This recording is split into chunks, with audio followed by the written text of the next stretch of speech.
مسلمانوں کا معاشرے میں عشاء کے بعد جلدی سونے اور صبح کے وقت جلدی جاگنے کا معمول ہوتا ہے۔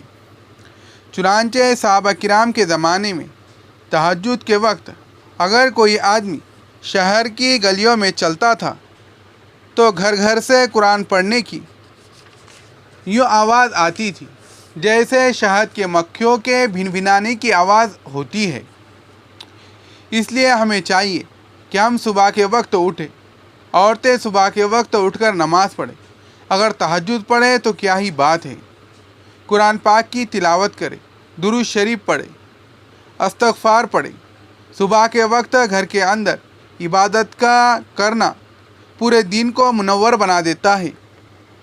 مسلمانوں کے نزدیک تو فجر کے وقت جاگنا اتنا اہم ہے، لہذا عورتوں کو یہ بات مشورے کے طور پر پیش کی جاتی ہے کہ زندگی کی ترتیب کو سنت کی ترتیب پر لانے کی کوشش فرمائیں، اور اس کا بہترین طریقہ یہ ہے کہ رات کو سوئے اور دن کو جاگے۔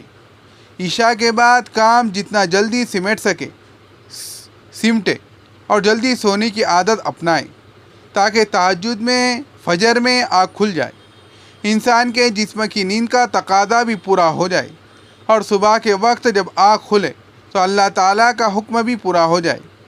اس طرح انسان کی زندگی پرسکون گزرتی ہے۔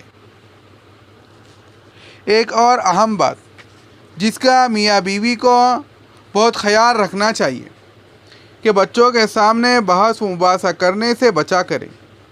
اس کا طریقہ یہی ہے کہ میاں بیوی آپس میں مشورے کے ساتھ ہر قسم کے معاملات کو طے کر لیا کرے۔ بچے اگرچہ چھوٹے ہوتے ہیں مگر ان کی یادداشت بڑی تیز ہوتی ہے۔ جب میاں آپس میں ڈائیلاگ کر رہے ہوتے ہیں تو بچے محسوس تو نہیں کراتے مگر وہ سن رہے ہوتے ہیں، اور ان کے ذہنوں کی جو یادداشت ہے اس کے اندر وہ پورے کا پورا منظر چھپ چکا ہوتا ہے، لہذا بچوں پر بہت برا اثر پڑتا ہے۔ اپنے ذہن میں وہ سوچتے ہیں کہ نہ امی کی کوئی قدر ہے نہ ابو کی کوئی قدر ہے، ان کے آپس میں جھگڑے ختم نہیں ہوتے، ہمارے اوپر خواہ رعب چلاتے ہیں۔ چنانچہ ماں بچوں کو نصیحت کی بات کرتے ہوئے ذرا غصے ہو جاتی ہے تو وہ اپنے دل میں کہتے ہیں کہ ابو کی ناراضگی اور غصہ ہم پہ نکال رہی ہے۔ اسی طرح جب باپ غصے ہوتا ہے تو دل میں سوچتے ہیں کہ امی کی بات نہیں مانتی، امی بات نہیں مانتی، غصہ ہمارے اوپر نکالتے ہیں۔ اس طرح بچوں کی تربیت صحیح نہیں ہو پاتی۔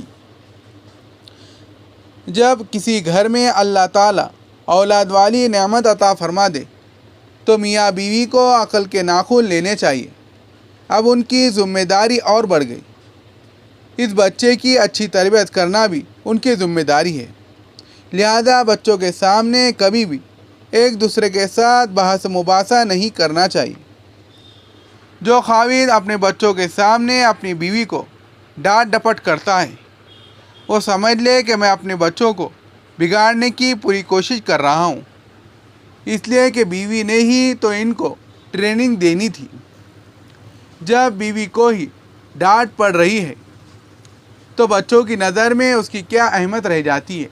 اس لیے خاوند کی ذمہ داری ہے کہ بچوں کی نظر میں اپنی بیوی کا احترام بنائے، اور بیوی کی ذمہ داری ہے کہ بچوں کی نظر میں اپنے میاں کا احترام بنائے۔ خاوند جب بھی بچوں کے پاس بیٹھے تو کہے، بچوں تم اپنی امی کی بات مانا کرو، امی کی بات سنا کرو۔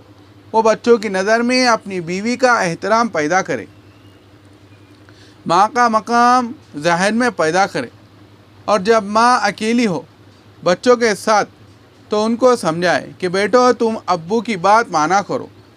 جب دونوں میاں بیوی اس کو اصول بنا لیں گے تو بچے